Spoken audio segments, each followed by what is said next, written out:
Bella Grace products.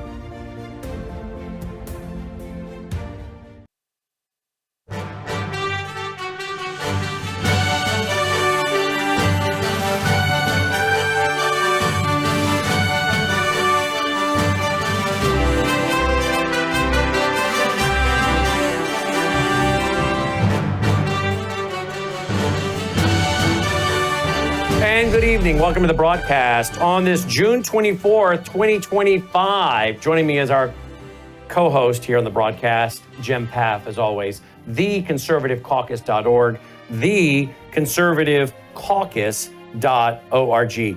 Jim, so much news to get to. Welcome to the broadcast again. Thanks for being here.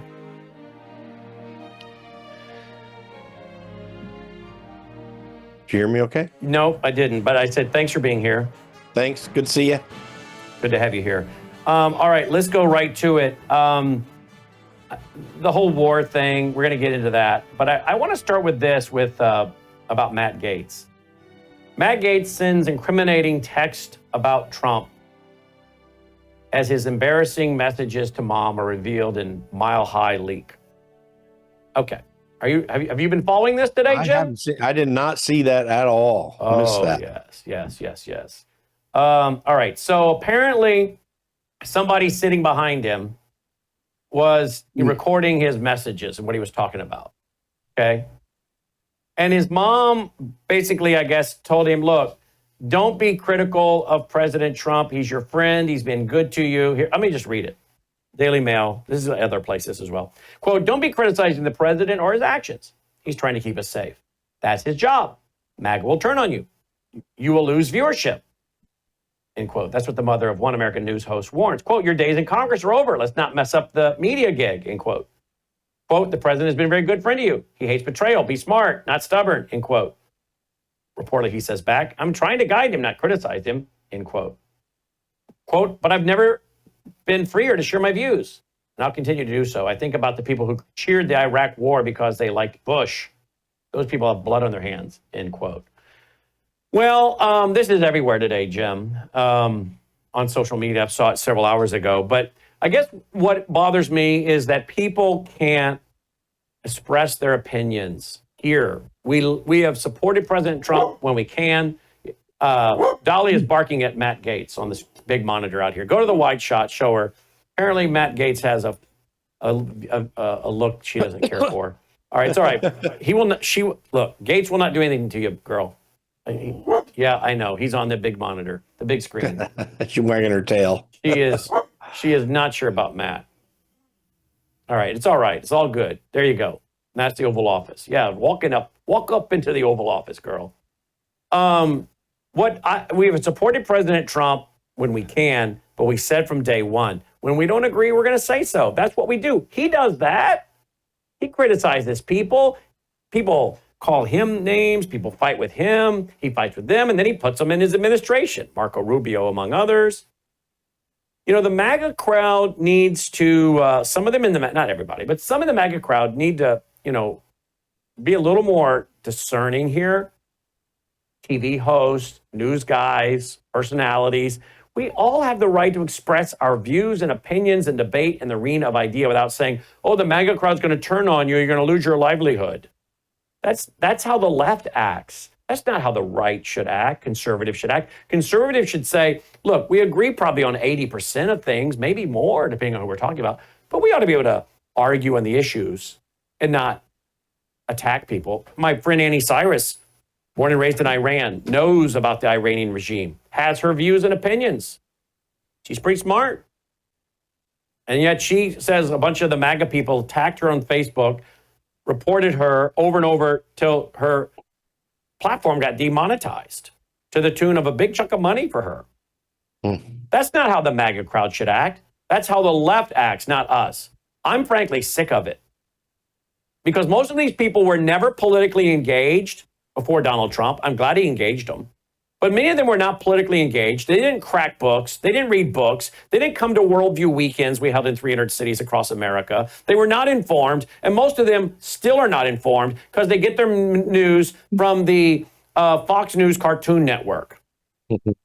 And yet when we actually have people like Colonel Rob Maness or Annie or David Pine or yourself, who've been in this for decades, the MAGA crowd, and I'm not talking about the whole crowd, just the bottom feeders. What Rush Limbaugh used to call them the low information crowd. Mm-hmm. They go ballistic and start attacking people like lefties. But these were never people that, like I said, if you asked them to tell me about Hezbollah, tell me about Muslim Brotherhood. What did Muslim Brotherhood found? What did they found? Oh, Hamas. Yeah, what year? They don't know. What else did they go on to found in America, Muslim Brotherhood? CARE. What does CARE stand for? They don't know. But they know enough. Read the Looming Tower. Yeah. But they know enough to attack David Pine, Colonel Manus, Annie Cyrus, and that's what they're doing. The MAGA crowd had better wake up, get educated, and realize truth matters, not personalities. People can disagree. Good people can disagree. And they can argue and debate the ideas without the MAGA crowd acting like a bunch of junior high students. And I'm not talking about the whole MAGA crowd. I'm talking about a segment. Do you understand this as well as I do? Yeah. Oh, yeah. Listen, for all those people, the number one thing that they need to, there are a couple of things that they need to recognize. First of all, even though we have every reason to be suspect of the expert class in Washington, D.C., that does not mean there are not experts. If you want to know about military strategy, military impact, in this recent example, battle damage assessment, you want Colonel Rob Manus to be there because he's experienced it at a very deep level in ways that most Americans will never even come close to. Yep. They might learn about it and they may be able to come to some conclusions, but they'll never be able to do what Colonel Rob Manus does. And I can guarantee you that when I express some expertise related to Capitol Hill, you can be guaranteed I've got a lot of experience. I've been inside, back room, upside, and I've actually fought the battles against the institution in many ways. And you can trust that I probably have some good insights. Now, that said, we know that the human factor is here. Colonel Manus is not perfect. You're not perfect. I'm not perfect. That's right. We do make mistakes. That's we have right. to have, huh? That's right. I'm not perfect. I'm not perfect. No. And people can debate and criticize me and disagree with me, and yet say, I don't agree with House on this, but I agree with 80%. I'll take that. But let me throw one other factor out here. So what I try to do when I'm talking, and people that hear me in X spaces know this about me, I don't get angry when someone disagrees with me. I engage, try to be rational, reasonable about it. So people like us do need to have that about us, not to go flailing, but to be purposeful, to provide an example as well as just to be right. But there is something that's changed in this country that should allow the average person to get as much expertise, experience, and insight that they might otherwise not have had in the past. I mean, you've got freaking Grok, or maybe use ChatGPT, which I think is a little skewed, Perplexity. There are AI tools there. If you want to know what's going on, type the question in. Don't trust all the answers that come your way. But if you want to figure out if there's something you might have missed, that everybody can do that right now. You have a research assistant on your computer, and we can talk about how absolutely precise that is. But I consult it in areas that I don't know right now or have some knowledge of, and I find that it's useful. In other words, what I'm trying to say is, yes, every person that is critical of Donald Trump or you or me or Colonel Manus or whoever else it might be, just go look it up, do the work, do the research. There's quick and easy ways to get information that you can consume, not just on some social media person screaming about it. 6,000 years of recorded human history proves the radical corruption of man.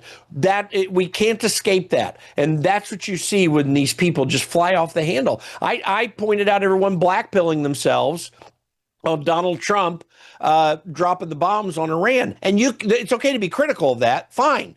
But notice what's happened here. The guy is running away from war. Well, not running away. He's steering things away from war in a determined fashion and taking some action. So net, it's going to be good. And if you want to be mad about the bombs, fine. That's okay. It's okay. But notice what the guy's actually doing. Pay attention to it. Wait for a minute and get the information. We need people to really use their brains in understanding what's going on, because there are a lot of good things happen, and count your blessings. Like, go ahead and keep the list of the good things that are happening. And then when the negative ones come, you're going to have a better perspective on it. There's so many things, natural human disciplines that can be brought to bear and to get people to get on track. And I always encourage them to do it. Yep.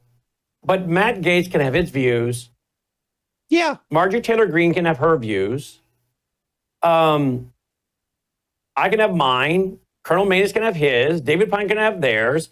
And the MAGA crowd shouldn't go to war with these people. They can disagree, they can debate it, but at the end of the day, the coalition should stay together, because the country is we're not gonna survive. And this is what the neocons, I think, want.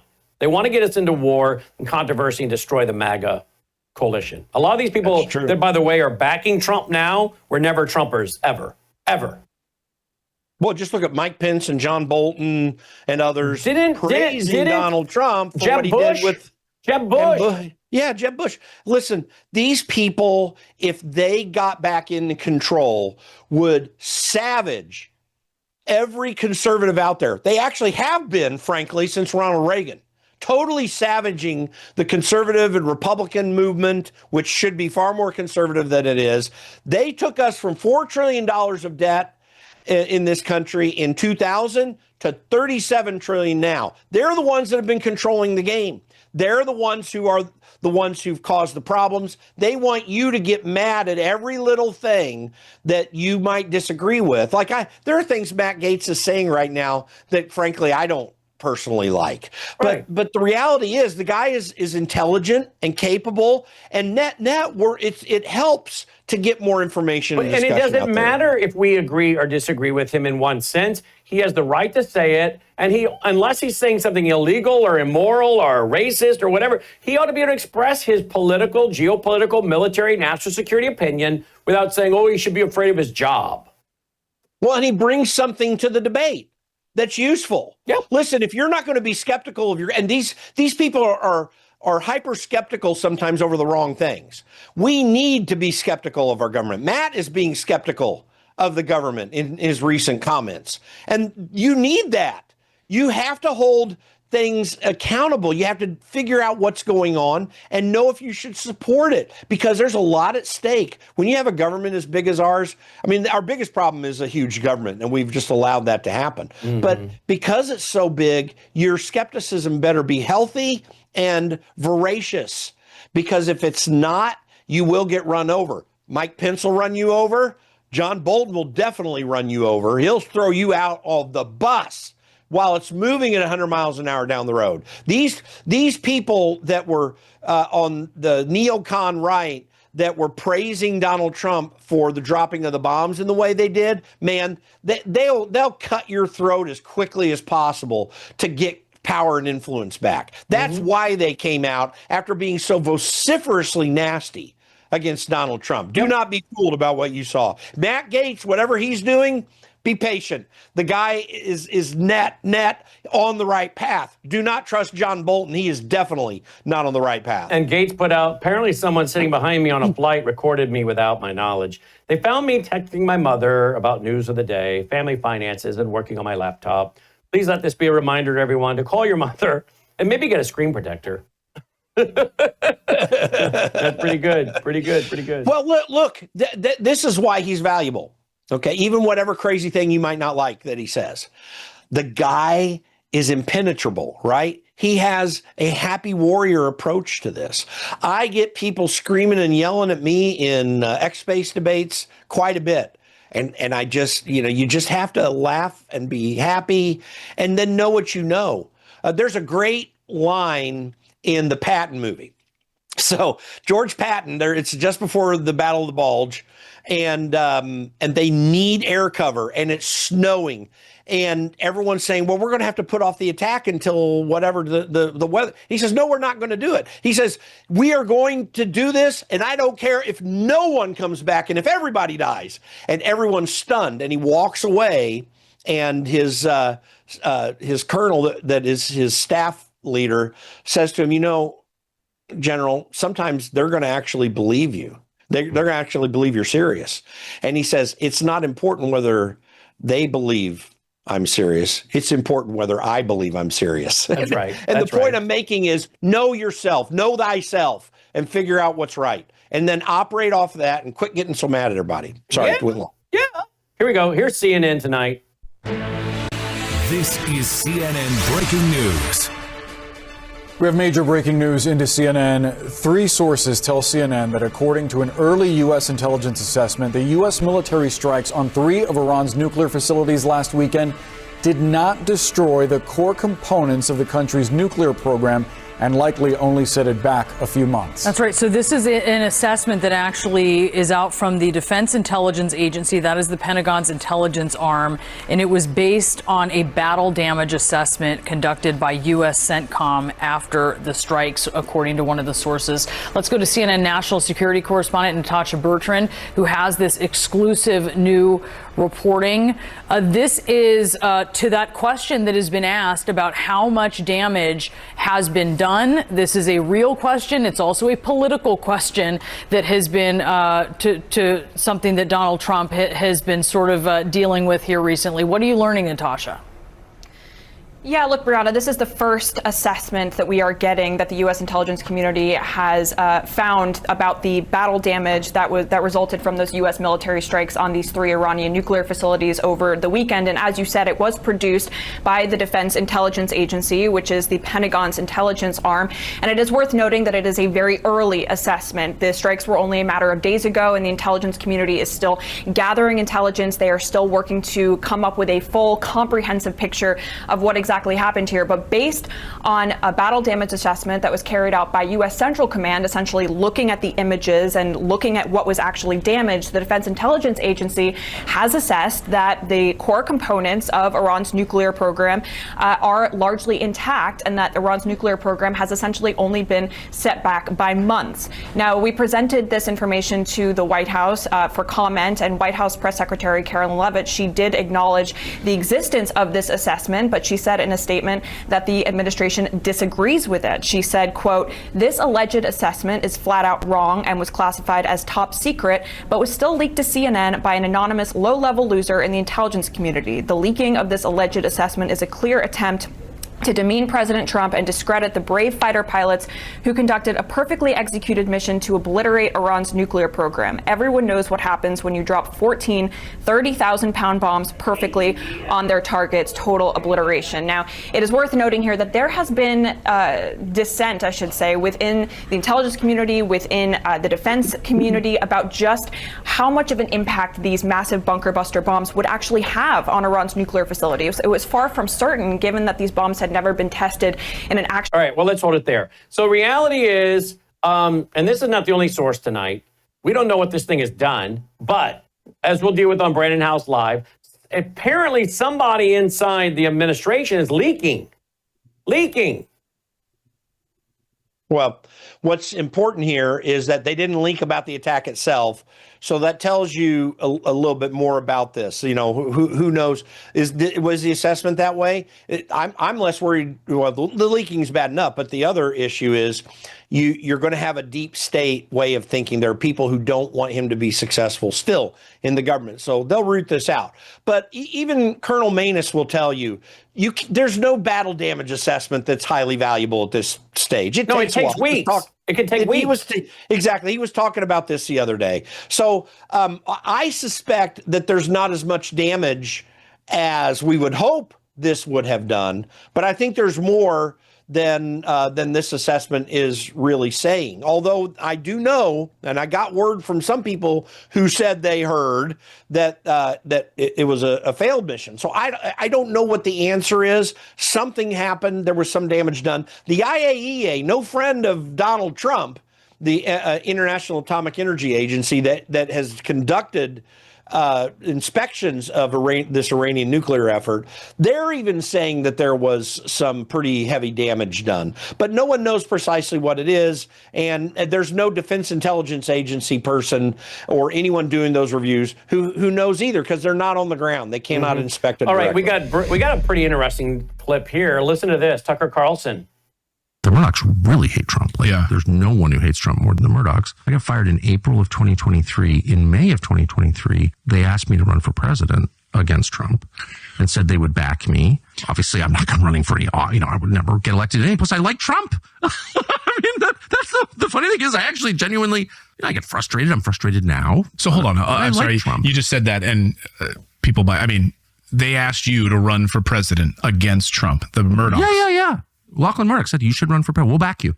The whole thing, the whole Fox News apparatus. And not just Fox, but, Wall Street Journal. All of Post, their papers, Times, everything. Absolutely. Yeah, we'll back you. And that came right from... You should do that. I was already gone. They'd already canceled my show. I was still under contract, but they canceled my show.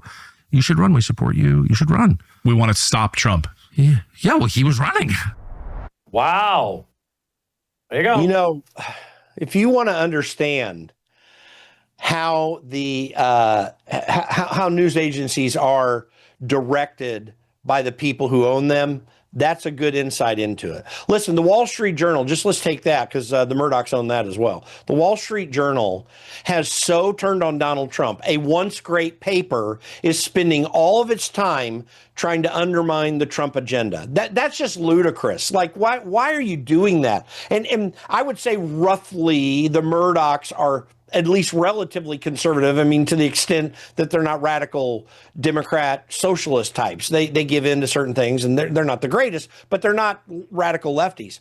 And so it's in their desire, and certainly Rupert Murdoch's desire, to have a more conservative approach to governance. That's what he's built in this thing. But they have Trump derangement syndrome at the ownership level. And they're wanting to express it, and they're kind of politically stupid too. There's no way you would ask Tucker Carlson to run. He's not going to buy into that. There's no reason to think that he would want to do that. So anyway, it's really crazy. They're going to put the whole apparatus. I mean, they put the whole apparatus behind Donald Trump. I guess that was proof in 2016 that they have some influence and power on this, but they don't have that much. Donald Trump is a force of nature. I mean, it certainly helped that Fox News and others gave him a lot of credit, but he's just a fantastic politician, and it wouldn't have been successful to begin with. But it's just crazy watching this. It drives me nuts. Just be honest about things, and when you want to get things done, just make sure everything's fair. That's what we need to try to do. They're as bad, by the way, as these black-pilled MAGA people that start getting so upset about Matt Gaetz. FYI. Mm-hmm. And by the way, here we're going to do this more tonight with Trevor Loudon on Brandon House Live because of the New York City primary for mayor in the Democrat Party. This Islamic socialist, as I understand he is. Here he is being interviewed. This is one of many clips. Maybe we'll play this one tonight. We got plenty of others we'll play on Brandon House Live, but here's a little taste. Are you, do you think that we have to almost do without policing in certain areas, which are labeled to be high crimes, to have alternative bodies? Do the policing in a more compassionate, more merciful, more social, assisting and helping more than arresting and putting in jail? I absolutely think that what we need to do is give support and funding to institutions that are trained to deal with these kinds of issues. Mm-hmm. As you said, if you're having an argument with someone and there's a risk of it escalating, who is better positioned to de-escalate it? Right. Someone who is well known in the community, or someone who has been trained specifically in de-escalation, or a stranger who has a gun. And we see so many situations where encounters with police, the police arrive and all of a sudden the tension rises even astronomically to what it was prior.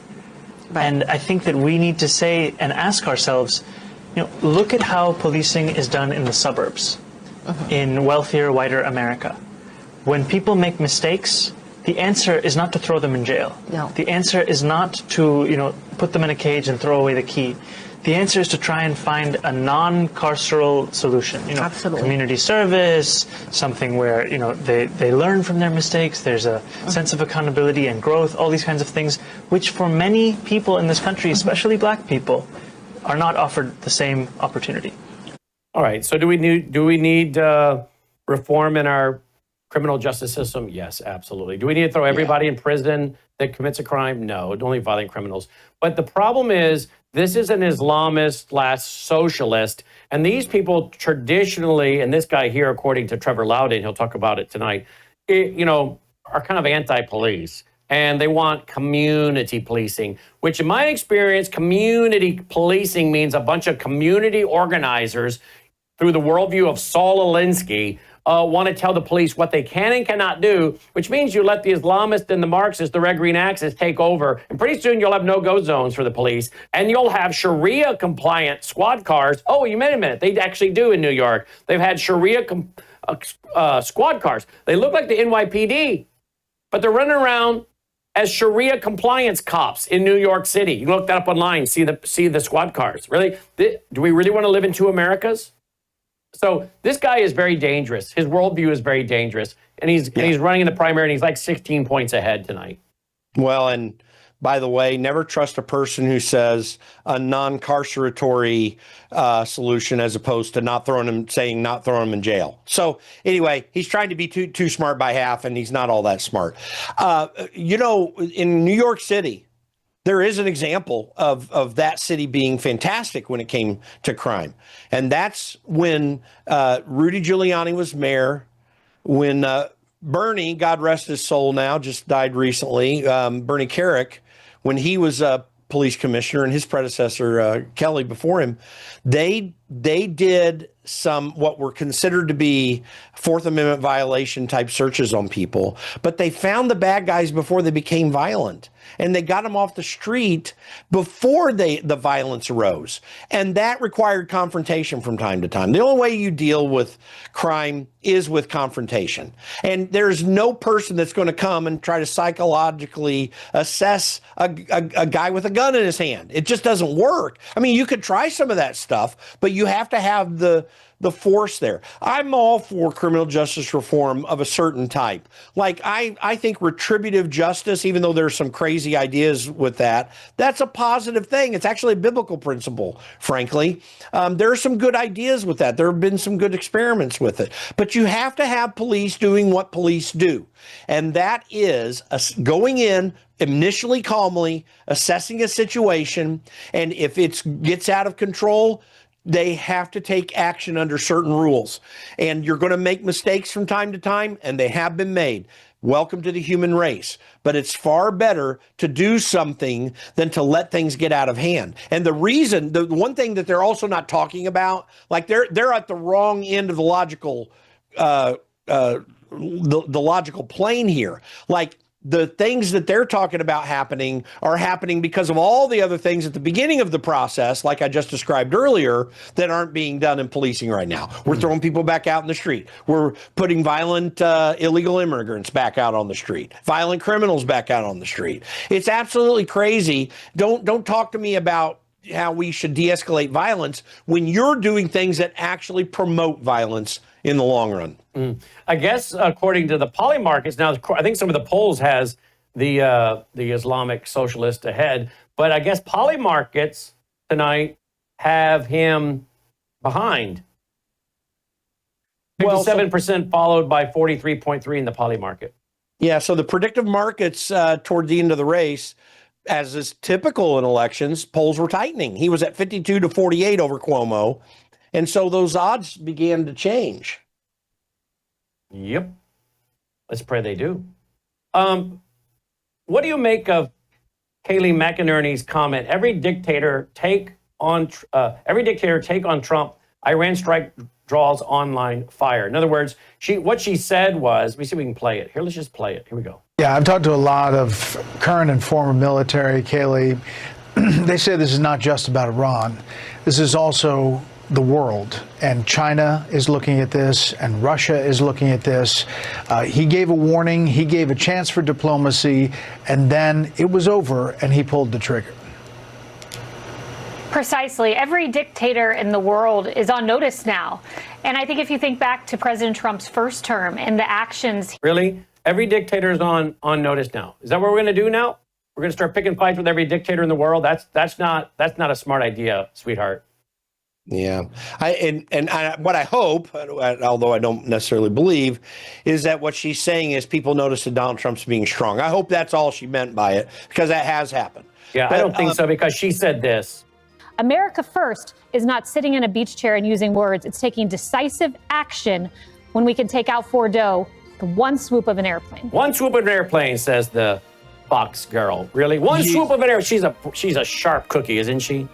Yeah, listen, that swoops of airplanes are the cause of most harms in this modern age. I mean, we've got so many unlawful military actions. Yep. And, you can argue about Donald Trump.